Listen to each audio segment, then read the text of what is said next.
Is there a sole provider mental load? This is a serious question. And of course, I'm a big believer in the parental or taking care of the home mental load.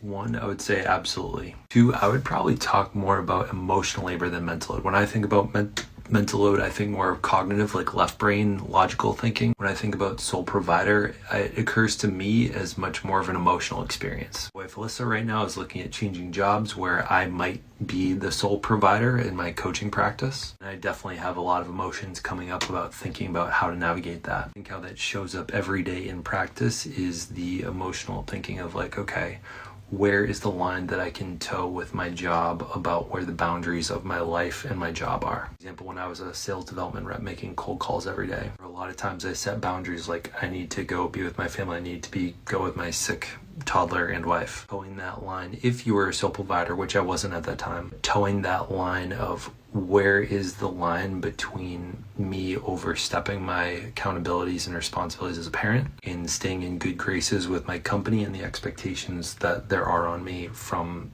a contractual standpoint of what I get paid for. Holding that line, I would argue, is emotional labor. I think a lot of men, especially the ones ending up in divorce, guide that line based on what patriarchy has taught us, which is that our sole purpose, our sole value is bringing money into the home, adding to the bank account. That line really needs to be navigated with both partners involved. Some families, given their economic circumstances, don't have the ability necessarily to just change careers and get a better paying job, or they just lack skills and they can't do something higher paying per hour. I absolutely understand there are limitations, and some of this that I'm speaking definitely comes from some privilege. But I would also say, talking about, what is the way that you guys want to live your life? What is the amount of money that you want to be bringing in, and what is the time requirement to be able to bring in that money? Those are the conversations that are probably not being had enough to talk about what is the minimum standard of care around that emotional labor, around those boundaries. Hi, my name's Zach. I'm your mental load coach. I was tagged in this. It seems as if it was meant for me. I teach men to better understand the mental load, the emotional labor, the invisible labor of